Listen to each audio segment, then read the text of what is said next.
სახელითა მამისათა და ძისათა და სულისა წმინდისათა. ამინ. ჩვენთან არის ღმერთი. ჩვენ დღევანდელ სახარებაში მოვისმინოთ მეზორე ზაქეს შესახებ.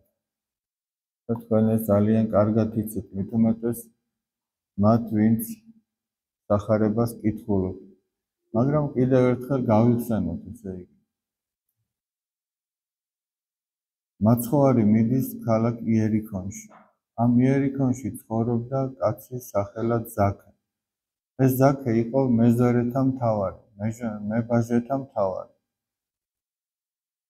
ეს მებაჟეები იყვნენ დადგენილი რომაელების მიერ იუდეაში ხარკის ასაკრეფად.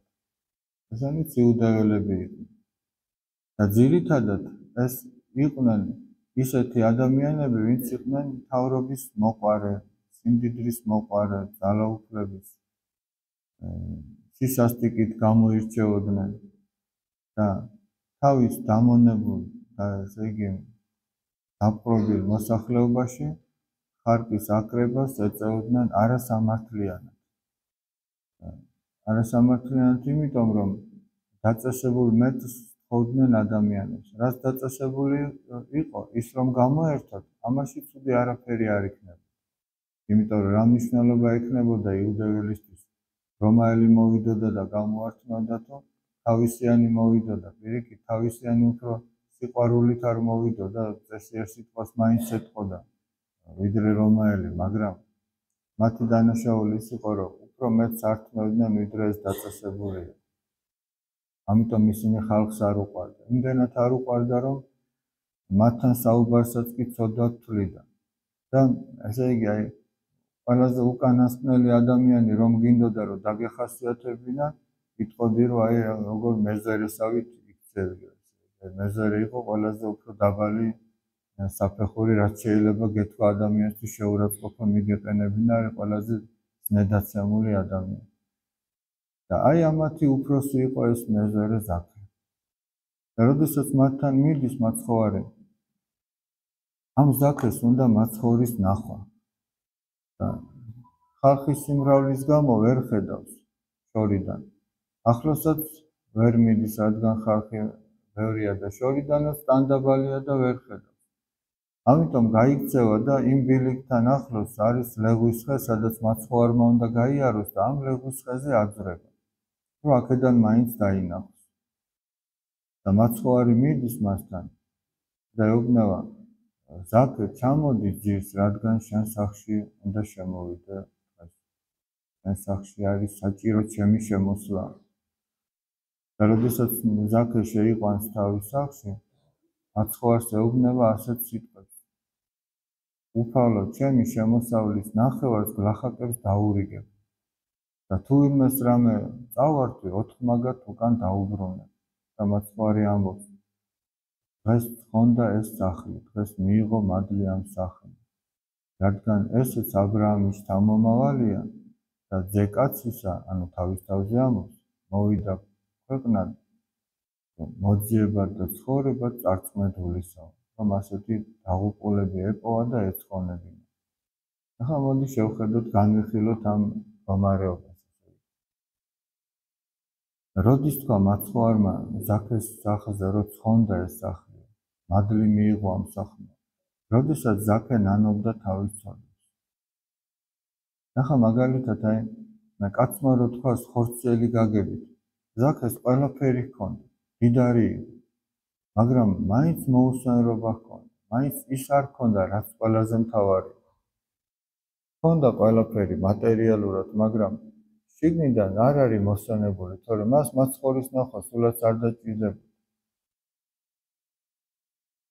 მაცხოვარი როდესაც მიდის ზაქესთან და ეუბნება, ჩამოდი ზაქე, ძირს, შენ სახლში არის ჩემი ყოფნა საჭირო. იგი ზაქეს უკვის, რანაირად იცის მან ჩემი სახელი, მაგრამ მაცხოვარმა ჩვენი სახელი ჯერ კიდევ მანამდე იცის, სანამ ჩვენ დავიბადები და თითოეული ჩვენი გულის ფიქრი და ზრახვა იცის. უმცირესი მოძრაობაც კი სულის. მაცხოვარი რომ შედის ზაქეს სახლში და მადლს იღებს ეს სახლი, მაცხოვრის შესვლა კი არ არის აქ თავარი. არამედ ზაქეს დამოკიდებულება და განწყობაა მთავარი, იმიტომ რომ მაცხოვარი ბევრ სახლში შესულა. აი მაგალითად სიმონ ფარისევლის სახლში შევიდა, მაგრამ ამ სახლმა მადლი ვერ მიიღო, იმიტომ რომ ის თავის ცოდებს კი არა ნანობდა, არამედ სკეპტიკურად უყურებდა. ეს თუ წინასწარმეტყველია, მაშინ ეცოდინებოდა როგორი დედაკაცი ეხება მის ფეხებსო. ერთი დედაკაცი რომ მოვიდა ძვირფასი ნასაცხებელი როცხო, აი ამ დამოკიდებულების გამო. ახლა მაგალითად აი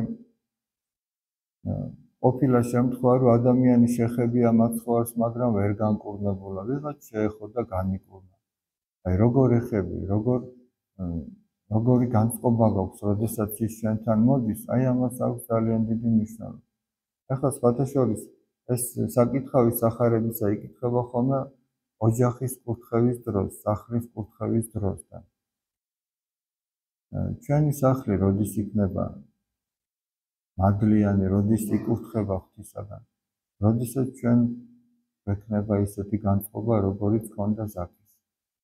ის ნანობდა თავის ცოდებს. მიუხედავად იმისა, რომ მას უამრავი ცოდვა ჰქონდა, გულში ბოლომდე არ იყო ჩამკვდარი ის ნაპერწკალი, საღვთო ნაპერწკალი, სინანულის ნაპერწკალი არ იყო ჩამქრალი. და ეს არ ასვენებდა. იმიტომ რომ ადამიანს ნივთები კი არ ანიჭებს ბედნიერებას, რაც შეიძლება სახლში ჰქონდეს. არამედ ანიჭებს ბედნიერებას სინდისის მიმართ რა დამოკიდებულება აქვს. და ჩვენ უნდა ვეცადოთ, ესე იგი, რომ ჩვენს ოჯახში იყოს მადლი ღვთისა. შეიძლება ყველაფერი ჰქონდეს ადამიანს, მაგრამ მადლი დაკარგოს და მადლთან ერთად ყველაფერი დაკარგოს. სიხარულის განცდა არ ჰქონდეს. შეიძლება ადამიანს ყველაფერი ჰქონდეს სახლში, მაგრამ აი ჩავიხედოთ ჩვენს ოჯახებში, ესე იგი, ვართ თუ არა ბედნიერები, ვართ თუ არა სიხარულით სავსე, ყოველი დღე როგორია ჩვენს ოჯახებში. და თუ რამე უშლის ხელს ამ ბედნიერებას, ეს არის მადლის ნაკლებობა. მადლის ნაკლებობის ბრალია, თუ ადამიანის ოჯახში სიხარული არ არის. ამიტომ აი ჩვენ უნდა ვეცადოთ, რომ ჩვენს ოჯახებში ისე მოეწყოს, როგორც სახარება ამბობს, როგორც ღვთის სიტყვა ამბობს. წმინდა ივანე ოქროპირი ამბობს, რომ ოჯახიო არისო მცირე ეკლესია. ესე იგი, ოჯახში უნდა იყოს იერარქიაც. ოჯახში უნდა იყოს იერარქია ერთმანეთისადმი მორჩილება, სოლისა, ქმრისადმი, შვილებისა, მშობლებისადმი, თავად ამ მშობლებისა, თავისი მშობლებისადმი, ესე იგი. ყველა ერთმანეთის მიმართ მორჩილებით და სიყვარულით. ოჯახში უნდა იგრძნობოდეს, რომ ღმერთი არის. ყოველი საქმე ღვთის კურთხევით უნდა დაიწყოს და ღვთის მადლიერებით დამთავრდეს. აი, ძველ აღთქმაში ნოესთან დაკავშირებით წერია, რომ ყველაფერი ისე გააკეთა ნოემ, როგორც ღმერთმა უბრძანა, აი ზედმიწევნით ისე გააკეთა. აი ეს მაცხოვრის ნებისადმი, უფლის ნებისადმი მორჩილება ადამიანს სწორედ რომ ბედნიერებას ანიჭებს.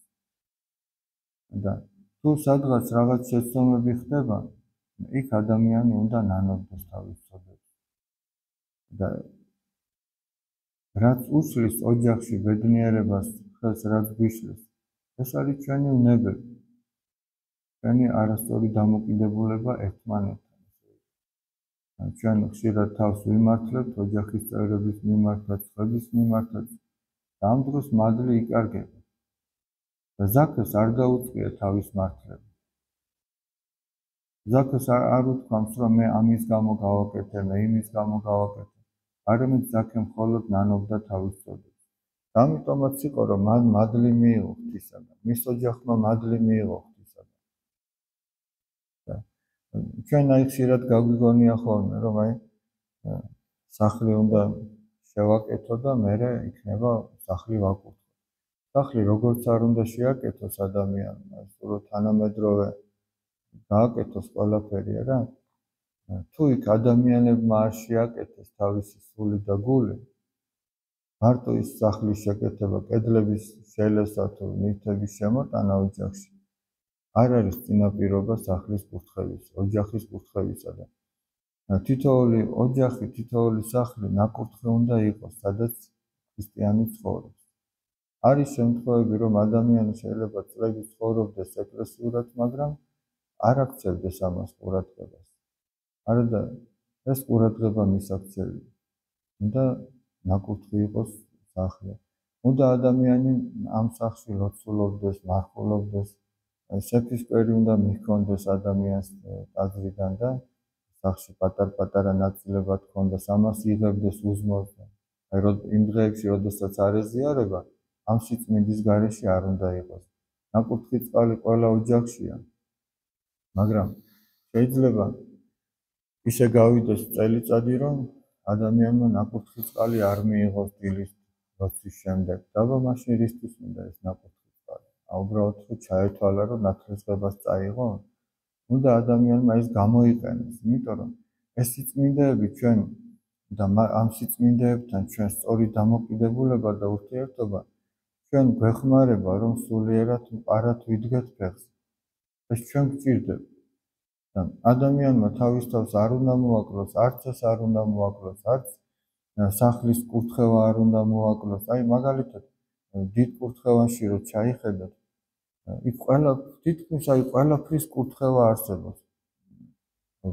მარცვალი სანამ ჩააგდებდა მიწაში, იმის კურთხევა ხდებოდა, თავად ამ ყანის კურთხევა ხდებოდა, ვაზის ჩაყრის წინ კურთხევა ხდებოდა ამ ვენახისა და ყველაფერი აი სანამ სახლის აშენებას დაიწყებენ, ჯერ საფუძველის კურთხევა ხდება, აქ ახლა ვინც დასწრებია რომ შენდებოდა ეს ბანაკის შენობა თუ საკვირაო თუ ნებისმიერი, ჯერ ყველაფრის საძირკველი იკურთხება. მერე თავად ეს რო განსრულდება ბოლოში და მერე ეს იკურთხება. ანუ ამითი რა არის ნათქვამი, რომ მორწმუნე კაცი ყველაფერს ღვთისაგან გამოითხოვდა. ღვთისაგან ელოდებოდა და ღმერთით წყალობდა თავის მოიმედეს, იმიტომ რომ როგორ ამბობს დავით მეფსალმუნე, მავიყავდა დავბერდიცა და არა ვიხილე მართალი დაგდებულ, არცა თესლი მისი მთხოველ პურისაო. ანუ პატარაც ვიყავიო, კიდევაც დავბერდიო და მორწმუნე კაცი მიტოვებული არ მინახიაო და მისი შთამომავალი პურის მთხოვნელი არ მინახიაო. ესე იგი, ადამიანი რამდენადაც მიენდობა ღმერთს, როგორც ასევე დავით წინასწარმეტყველი ამბობს, იყავნ უფალო წყალობაი შენი ჩვენზე და ვითარცა ჩვენ შენ გესავთ. იყო შენი წყალობა ჩვენზე იმდენად, რამდენადაც ჩვენ შენი იმედი გვაქვს და ადამიანი სანამ რამე საქმეს დაიწყებს, უნდა ილოცოს, ღმერთს უნდა შეავედროს. თავისი ხელმარჯვეობის და თავისი გონიერების იმედად კი არ უნდა დაიწყოს. არამედ თვითონაც უნდა გაისარჯოს, მაგრამ თავარი იმედი უნდა იყოს ღმერთზე დამყარებული. ჩვენ შეიძლება ვიფიქროთ, რომ არავისთვის არაფერი არ წაგვირთმევია, როგორც ზაქე ართმევდა. მაგრამ აბა უბრალოდ დავაკვირდეთ ახლა და გულწრფელად შევხედოთ ჩვენს ურთიერთობებს, თუნდაც ოჯახის წევრებთან. იქნებ სადღაც ყურადღება მოვაკელი ჩვენს ოჯახის წევრს, ჩვენს მეგობარს, ჩვენს მეზობელს, ნათესავს. იქნებ მხოლოდ ჩემს თავზე ვფიქრობდი. იქნებ სადღაც სიყვარული მოვაკელი ვიღაცას, იქნებ სადღაც სამართლიანობა მოვაკელი ვიღაცას. იქნებ სადღაც, ესე იგი, ჩემს ფიქრებს სიწმინდე მოაკლდა. იქნებ სადღაც ურთიერთობებში უბრალოდ თავშეუკავებელი ვიყავი და თავშეკავება მოაკლდა. ჩემს გამოხედვას თუ ჩემს ყურთასმენას თუ ჩემს ბაგეებს თავშეკავება მოაკლდა სადღაც. თუ ადამიანი ამაზე დაფიქრდება, მიხვდება, რომ მანაც შესწოდა. ზაქეს ეს გასაქანი ჰქონდა და ასე შესწოდა, რომ ის ხალხს ართმევდა. ჩვენ ვინ მოგცემს იმის უფლებას, ვინმეს რამე წაართვა? არა გაქვს ამის შესაძლებლობა, თორე შეიძლება ესეც გავაკეთოთ.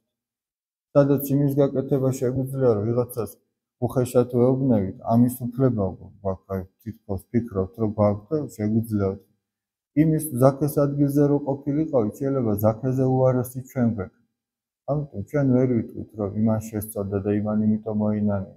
ჩვენ მის ადგილზე შეიძლება უარესად შეგვეწოდა და ზაქეს ჩვენს ადგილზე შეიძლება უფრო მეტი თავშეკავება გამოეჩინა, კაცმა არის. ამიტომ ჩვენ ამით არ უნდა დავიმედდეთ, რომ რახან იმხელა შეწოდება არა გვაქვს, ჩვენს ანანებელიც არ აქვს. და თუ ადამიანი ესე იგი თავს იმართლებს ამა თუ იმ საქციელის გამო, ან არ აკვირდება თავის საქციელს, არ გამოიკვლევს თავის სულიერ მდგომარეობას, არც ეცოდინება რა შეინანოს. და თუ არ ეცოდინება რა შეინანოს, ვერ შეინანებს და თუ არ შეინანოს, მადლიც არ მიენიჭებს. ამიტომაც ჩვენ შეიძლება ყველაფერი გქონდეს, მაგრამ ჩავიხედოთ ჩვენს გულებში, რამდენად ვართ ჩვენ ბედნიერი, რამდენად ჩვენი ოჯახი არის ბედნიერი. მივხვდებით, რა გვაკლია ესე იგი. ებრაელებს აქვთ ასეთი გამოთქმა, თუ ფული დაკარგეო, არაფერი არ დაგიკარგავს. თუ ჯანმრთელობა დაკარგეო, რაღაც დაგიკარგავსო, მაგრამ მის გარეშეც შეიძლება ცხოვრება. და თუ დაკარგეო მადლი ღვთისა, ესე იგი შენ ყველაფერი დაგიკარგავს. და ახლა ადამიანს ყველაფერიც რო ქონდეს და გულში რაღაცა ის ქონდეს, ეს ასე არ უნდა გაეკეთებინა, აწუხებდეს, სინდისი ქენჯნიდეს. მაშინ ყველაფერი უკვე გემოს კარგავს, ყველაფერი ფასს კარგავს. რაღაცა სინდისი რო ქეჯნის ადამიანს. მე ადრეც მოგიყევით, ესე იგი, ერთი კაცი რო იყო, რომელიც ბოსტნეულს ყიდიდა და ბოსტნეულის მაგივრად ქვები ჩაუწყო ვიღაცას და გაატანა და გავიდა წლები და ესე იგი შეხვდა 20 წლის შემდეგ თუ რამდენი წელი გავიდა და შენდობას თხოვს რომ აპატიო მაშინა ბოსტნეულის მაგივრათო ქვები ჩაგიწევ. რატო რომ უფრო მეტი მოგება ჰქონოდა. მოატყუა, შეაპარა ქვები სიმძიმის გამო. ჩვენო რაო, ჩვენის ქვებიო იმ დღესვე გადავყარეთ. განარა ზარალი უნდა ენახა იმას, მაგრამ ჩვენ კიდევ შესაძლოა ის ლოდებიო 20 წელი გულით გიტარებია. ან ამას ხო აწუხებდა რომ ესეთი რამე რო გავაკეთე. და მთელი 20 წელი ჭამს და აწუხებს და ეს რო აწუხებს ყოველგვარი სიამოვნების და სიხარულის განცდა ეკარგება ადამიანს. ამიტომ ჯობია რომ არაფრის გამო სინდისი არ დაიმძიმოს ადამიანს. არაფრის გამო, არც დიდის, არც მცირეს, არაფრის გამო. იმიტომ რომ თუ სინდის დაიმძიმებ, არა, იმ მატერიალურს უკვე აღარაფერს ფასი არ აქვს, სიხარული გერთმევ. რა შემთხვევაში შეიძლება სინდისი დამძიმდეს? ერთი იმ შემთხვევაში, როდესაც შესწოდა და მეორე იმ შემთხვევაში, როდესაც ამ შეწოდების გამო თავს იმართლებ. აი ხო ყოფილა არ ვიცი, შეიძლება ყველას მქონია, მე მქონია სამწუხაროდ, რაღაცა ცუდად გავაკეთე და მინდა რომ თავი გავიმართლო, შიგნით ვეძებ 1000 რაღაცას, რომ აი ის ხო ასე იყო, ის ისე იყო, მაგრამ მაინც ვერ იმართლე. 1000 რაღაცას მოძებნი, მოიტან, მაგრამ არ გამოდის, გული არ მშვიდდება. გული მშვიდდება მაშინ, როდესაც იტყვი რომ დამნაშავე ხარ, შევწოდე, აპატიო მე. იმ ადამიანთანაც, ვისთანაც ამას ვფიქრობ, შენდობას ითხოვ, ღვთის წინაშე გულწრფელად შენდობას ითხოვ და აღარანაირი თავის გამართლების საშუალებებს აღარ უნდა ძებნა. გული თვითონ გძნობს, რომ არის დამშვიდებული. ამიტომაც ჩვენიც კი არ ვეძებოთ, რომ როგორ გამოვიჩინოთ ერთმანეთის წინაშე თავი, არამედ ის, რომ ნამდვილად ვიყოთ ბედნიერი. მე ასეთი რაღაც შემინიშნავ. შეიძლება მეჩვენება, მაგრამ მაინც მინდა რომ ვთქვა. ზოგჯერ ადამიანი, ესე იგი, თამაშობს, რომ არის ბედნიერი.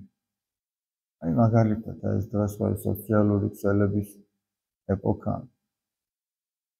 წარმოაჩენს, რომ ძალიან ბედნიერი ოჯახი. ნამდვილად შეიძლება სრულიად პირიქით არის. აი რაღაცას დადებს, იქ რაღაცა პატარა ვიდეოს თუ ფოტოს თუ რაღაცას და რომ ხალხმა ნახოს როგორი ბედნიერია. მე ვფიქრობ, რომ ის რომ მართლა ბედნიერი იყოს, იმაზე დაფიქრდებოდა, რამდენი უბედურია და რატო ანანიებ მაშინ, შენ თუ მართლა ბედნიერი ხარ. მე ვფიქრობ, არ არის ბედნიერი და იმიტომაც უნდა რომ წარმოაჩინოს, ხებს დაანახოს რომ ბედნიერი. თუმცა ეს მაინც არა ბედნიერებს. აი მართლაც ბედნიერი რო იყოს, მის ბედნიერებას არ დაჭირდებოდა შევსება ვიღაცის ეგრეთ წოდებული ლაიქები. არ დაჭირდებოდა ამას შევსება. ის თვითონაც უკვე იქნებოდა ბედნიერი. არ დაჭირდებოდა რომ კიდე ვიღაცას ტაში დაეკრაო, რა კარგად ახალ. გემრიელად ჭამეხინკალი ახლა. თუ გესიამოვნა რაღაც გინდა რომ ვიღაცამ მოგამატოსო. აი რა გემრიელად და თუ არ მოგეწონა კიდე მისი სიტყვები არაფერს არ შეგმატებს. თუ უგემური შეგხვდა ის რაღაცა საკვები და შენ წარმოაჩინე რა გემრიელი იყო და სხვისი სიტყვები გააგემრიელებს, არაფერს არ შემატებს. არის შეიძლება მეჩვენება, მაგრამ ადამიანები ერთმანეთის წინაშე თავ მომწონეობთ, რომ აი რა კარგად ვარ. რას გმატებს? არაფერს. ინდისის დამძიმების მეც არაფერს. ამიტომ თუ მართლა ბედნიერი ხარ, ჯობია თავი შეიკავო, სხვას არ აჩვენო ის. სხვა სვის უბედურებაში, ესე იგი, შენს წილი არ გქონდეს. ისედაც თავისთავი გასჭირებია. სიტყვაზე ვამბობ, თუ მართლა ვიღაცას ესე უჭირს და პირიქით. თუ ბედნიერი ხარ, როგორც წმინდა ნიკოლოზ სერბი ამბობს, იფიქრე იმაზე, უბედურებას როგორ შეხვდებოდი. თუ ჯანმრთელი ხარ, იფიქრე იმაზე, ავადმყოფობას როგორ შეხვდებოდი. თუ პატივცემული ხარ, იფიქრე იმაზე, უპატიობას როგორ შეხვდებოდი, რომ შეგემთხვეს. და მარადიულად კი სიკვდილზე იფიქრე. ამას ამბობს, იმიტომ რომ შეიძლება პატივცემულ ადამიანს უპატიობა არ შეხვდეს, ისე გარდაიცვალოს. შეიძლება ჯანმრთელი ისე გარდაიცვალოს, არ დაავადდეს. შეიძლება დიდარი ისე გარდაიცვალოს, არ გაღარიბდეს, მაგრამ აი რომ არ გარდაიცვალოს, ეგეთი ადამიანი არ არსებობს. ამიტომაც ამბობს, ამ ყველაფერზე იფიქრე, მაგრამ ამუდმებით კი სიკვდილზე იფიქრე. რომ ამ წუთისოფლიდან ადამიანი არის წასასვლელი. რომ ამ წუთისოფლში ადამიანი არის დროებით. და ამ დროებით ცხოვრებაში, რაც უფრო ნაკლებს აიღებს ამ წუთისოფლიდან და მომჭირნეთ იცხოვრებს, თავშეკავებით იცხოვრებს, თავის სურვილებს უარს ეტყვის, მინდაზე უარის თქმა, ეს არის სიმამაცე. და მინდას და სურვილების მიყოლა, ეს ვნებების მიყოლა და მეტი არაფერი. რაც უფრო მეტია ასეთი ვნებიანი სურვილი, მით უმეტეს შეუსრულებელი, მით უფრო მეტად იტანჯება ადამიანი. მაგრამ ადამიანს თუ არ ექნება ესეთი სურვილები და იმითიც კმაყოფილი იქნება, რაც აქვს, უფრო ნაკლებად დაიტანჯება ამ წუთისოფლში, თავისი სურვილების მიერაც კი. რომ აი ღმერთმა ჩვენ მოგვანიჭოს იმისი ძალა, რომ მივბაძოთ მეზვერე ზაქეს, გულწრფელად ჩავიხედოთ ჩვენს გულში. თუ რამეა გამოსასწორებელი, გამოვასწოროთ და ის მადლიც იქნება ჩვენს ოჯახში და ჩვენი ოჯახი იქნება გახარებული. ღმერთმა დალუწვილი და გახარებულები გამყოფ. ჩვენთან არის ღმერთი.